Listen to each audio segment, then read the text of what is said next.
Okay, everyone. You might have noticed that we started at EP02. Very mysterious. That's my fault. My bad. Yep. Take full ownership. The sound quality was pretty poor on the first episode, but Well, that's what you say. well, The reality of the fact is, iTunes shut us down because Corey got on one of his high horse racist rants, and it's a bit disappointing. I'm a big fan of Mel Gibson. Look, I have Passionate fan. South African blood, so racism is in my genes. But I thought you went a bit far, and apparently so did iTunes. So I'm not a racist, by the way. That's a lie. But it was more a sound issue and nothing to do with iTunes or the Holocaust. Okay. So...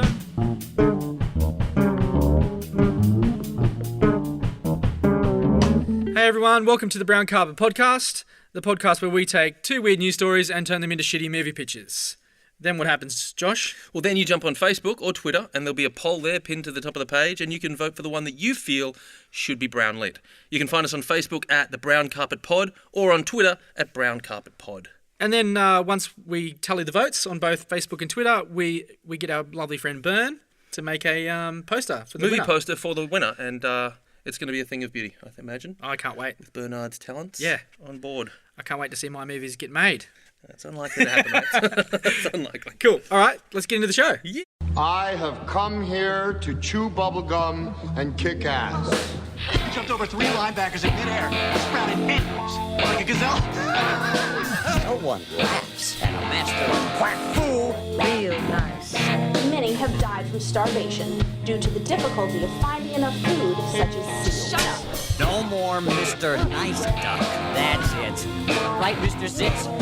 What do you make of that? You know, it's the most fantastic story I've ever heard. The Brown Carpet Podcast. All right, everyone, welcome to episode 3 of Episode 3. the Brown Carpet Podcast. Give us a follow on Twitter at Brown Carpet Pod.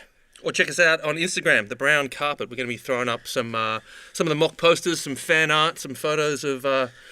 Provided we get fans. Yeah, provided we get fans. They'll be We're very presumptuous. very presumptuous for the one person that is listening. And also, we want to encourage people to email in their weird stories, so we don't have to do any work at all. Yeah, that's ideal. Ideally, we would like to do nothing in between recordings. Yeah. So just send us funny shit to say, please. Yeah, so- We're looking for real news stories that are weird, strange, and that we can adapt into movie stories. Correct. So that's at the browncarpetpod@gmail.com. So just send that on.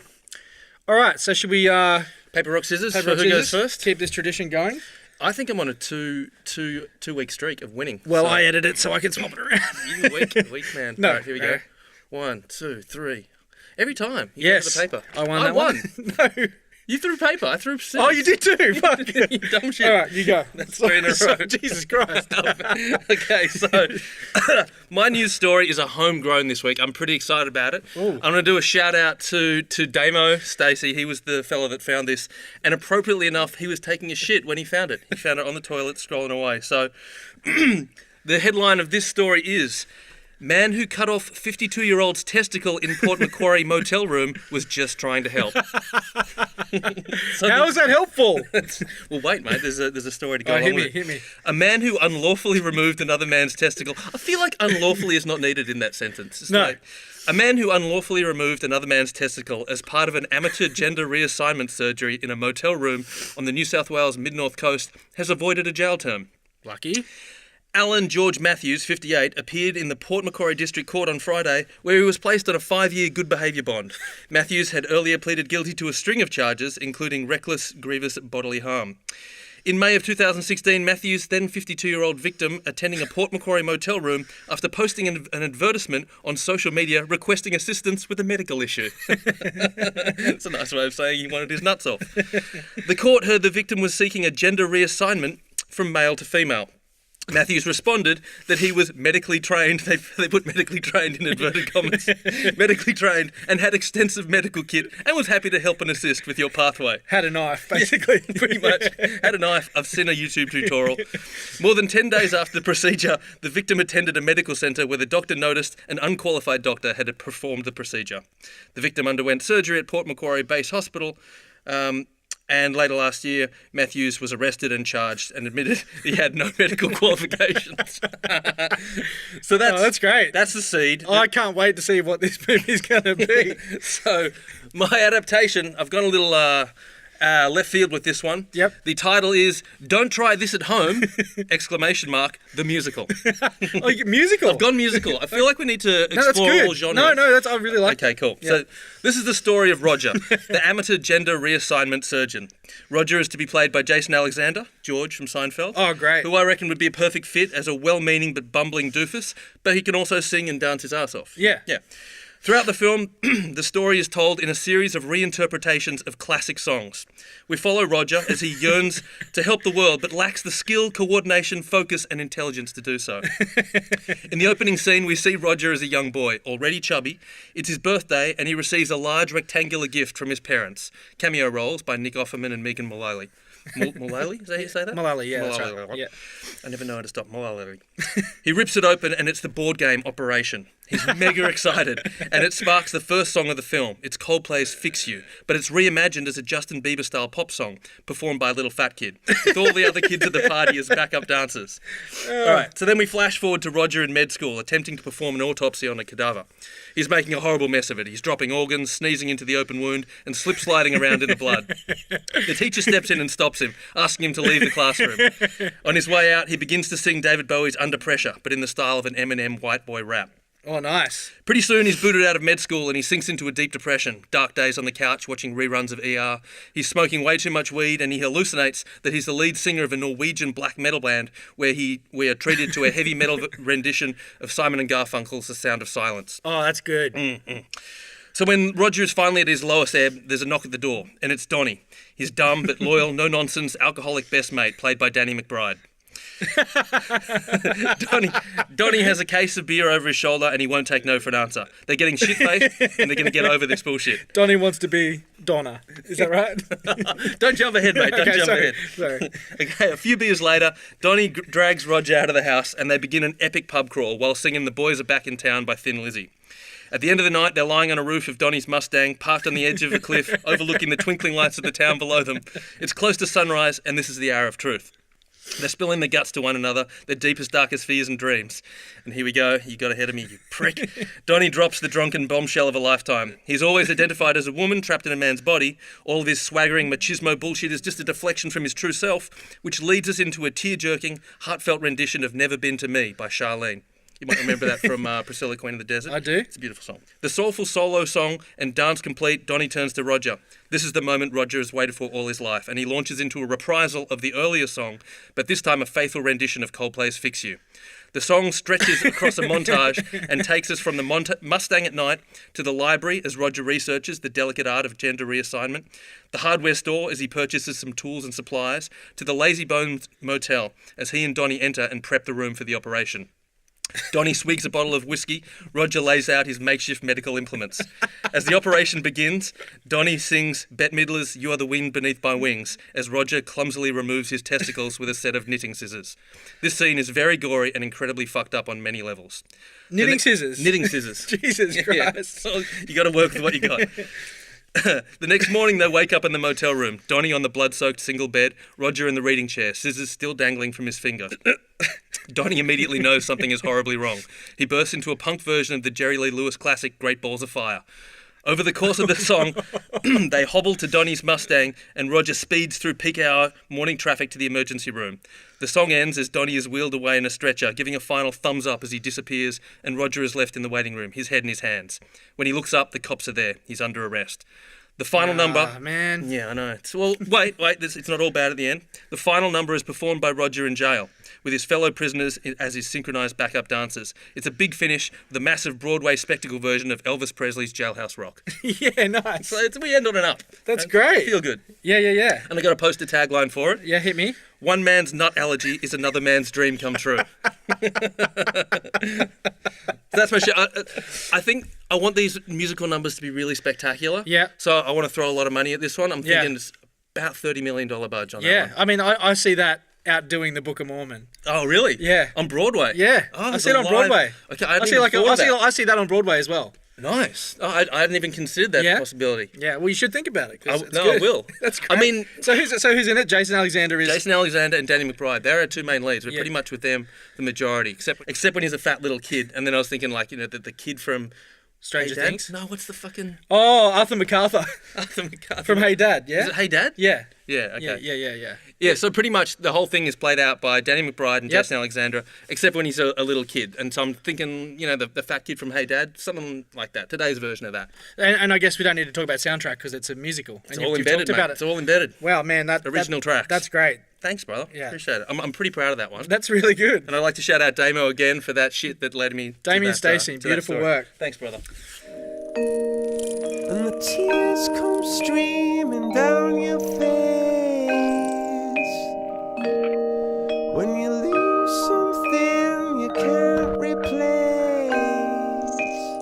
Oh man, you've outdone me again. I don't know.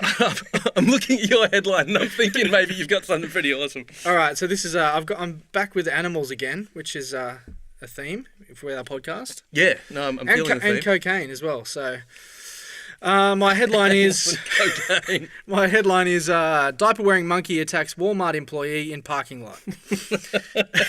And the article I reads, have a lot of questions from the get-go. never underestimate the power of a monkey in a disposable baby diaper.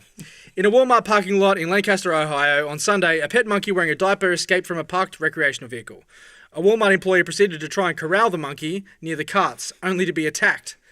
In a video taken by customer Rochelle Stewart, the employee struggles to keep the monkey in control. Is the video online? Yeah, there's a video, so we wish we could post that as well. We will post that. That's amazing. Let him go, let him go, let him go, a woman, presumed to be the monkey's owner, yells at the Walmart employee. If he bites you, they'll put him down. That would be sad. Here must be an eyewitness account. I saw the monkey and he was just standing on the carts, Stewart later told local news station. The monkey had escaped from a nearby camper and saw the cart guy from Walmart coming over to help her. I fucking love monkeys. They're so good, aren't they? It's so awesome. So, I've got two titles. Chimpin ain't easy. It better be good to beat that. That's fucking awesome. Okay, the other one's Monkey Tragic, which isn't very good. Chimpin ain't easy, man. That's so good. You like it? Yeah. Okay, so, story. Meet Dangles McNappy. A monkey pimp with a nappy fetish who runs his semi-successful pimping business out of a van with no windows. Sorry, what? Did you say monkey pimp? Yeah. He's a pimp. He pimps out monkeys? No, he pimps women. The monkey pimps out women? Yeah. Okay, cool. Let me start. It was a dude pimping out monkeys for humans to fuck. No. A really dark concept. Okay, all right. Meet Dangles McNappy, a monkey pimp with a nappy fetish who runs his semi-successful pimping business out of a van with no windows in various Walmart car parks throughout the country. Yep. Dangles dreams big, but has a crippling cocaine addiction that would make a Peruvian cartel boss blush. Dangles is spiraling, and fast. Enter Carol, Dangles' best earner. Carol has become displeased at Dangles' erratic and dangerous behaviour. Who's playing Carol? Carol is played by Melissa Leo. Who's that? The fighter, the mum in the fighter, and in she's awesome actress. She's in No, I don't know. okay, you'll have to look her up. All right. Enter Carol, Dangles' best earner. Mm-hmm. Carol has become displeased at Dangles' erratic and dangerous behaviour and has uncovered that he is selling soiled baby monkey nappies on the internet to a pedophile ring. He's got a lot on his plate, Dangles. Incensed by this, Carol has devised a plan, with the other stable of hoes, to overthrow the hot-headed monkey oppressor. Carol, who is also entrusted with delivering... Can I ask another question? I'm sorry to break in. Right. How big is Dangles? Like, is he a normal is he like Do you want to know? Spider monkey size? No, he's played by a human wearing a monkey suit. Okay. Charlie Sheen is playing Dangles. Okay. You like that? All right. So it's a human-sized with Charlie Sheen in a suit. Okay. Yeah, it's Charlie Sheen in a monkey suit. Carol, who is also entrusted with delivering Dangles' daily dose of devil's dandruff, a.k.a. Barry White, a.k.a. cocaine, decides to lace the drugs with anthrax, resulting in knocking Dangles off his branch once and for all. Right. Waiting eagerly in the van for his daily dose, Dangles snatches the package from Carol as soon as she returns, then inhales the contents up his monkey nose like a turbocharged Dyson. Charlie would be good at that. He would be good at that. It doesn't take long before Dangles realises something isn't right. Disgruntled at the purity of the Bolivian Bam Bam, Dangles produces a rusty blade to Carol's cheek, threatening to cut her if she doesn't go back and get the good stuff. Quick-thinking Carol, who has had many dark encounters like this in her line of work, kicks Dangles right in the mummy daddy button and makes a run for it through the Walmart car park. Okay. Enter Gordon, a pimply teen Walmart employee who collects stamps through the week. A pimply teen is about to take on a monkey-pimp. And he collects stamps through the week and trolleys through the week on the weekends. Yep. Sees Carol bowling towards him, screaming like a banshee, followed closely by a nappy-wearing Dangles, eyes coked up and bloodshot with rage, brandishing a rusty blade. Jesus. Something comes over Gordon, something foreign to his teenage, cowardly stamp-collecting self. And in an act of selfless valour, Gordon crash-tackles Dangles hard on the car park asphalt. Who's playing Gordon? Michael Cera. Oh, perfect. Perfect? Yep. A combination of skin and fur, monkey fur, plume in the air. Skin plume. In being a hero, though, Gordon cops a blade straight through the heart and bleeds out almost immediately. It's a short role for Michael Cera. He's in it for like 5 minutes. Right. Just one day on set. Yeah. Carol walks over to give Dangles one last boot in the groin, but before she can, Dangles is dead. Unsatisfied, Carol kicks him in the fluffy nappy-clad nuts one more time for good measure. That's fair. That's fair. Okay, so I've got a couple of... I have more questions. So Dangles is Charlie Sheen in a monkey suit.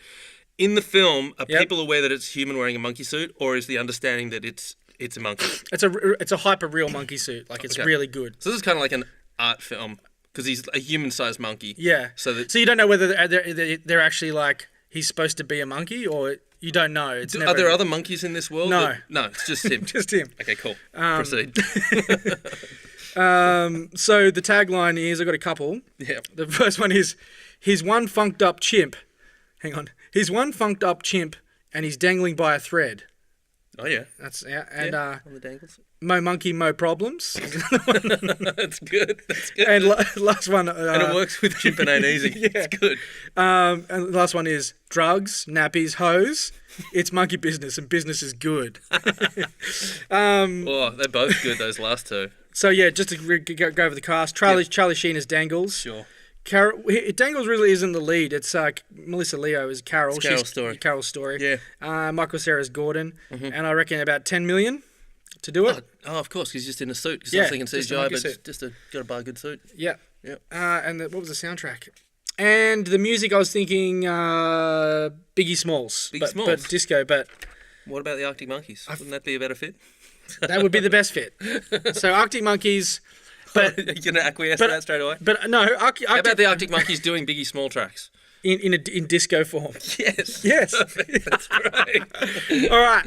So that'll do us. Yeah. All right. To all my peoples in the struggle, you know what I'm saying? It's all good, baby, baby. It was all a dream. I used to read Word Up magazine. Salt and pepper and heavy tea up in the limousine. Hanging pictures on my wall. Every Saturday, rap attack Mr. Magic Molly Mall. So we got two films. We got Chimpin Ain't Easy, and we got Don't Try This at Home, the musical. So get on to Twitter and have a vote on the poll. Which one's your favourite? And we'll let you know next week. Yeah, and if you have an idea, if you've got a weird story you want to send us, send it to thebrowncarpetpod@gmail.com and make us lazier than we already are. Yeah, and we're going to see you next week. See you next week. See you. I have come here to chew bubblegum and kick ass. He jumped over 3 linebackers in midair, sprouted inwards like a gazelle. No one laughs at a master quack fool. Real nice.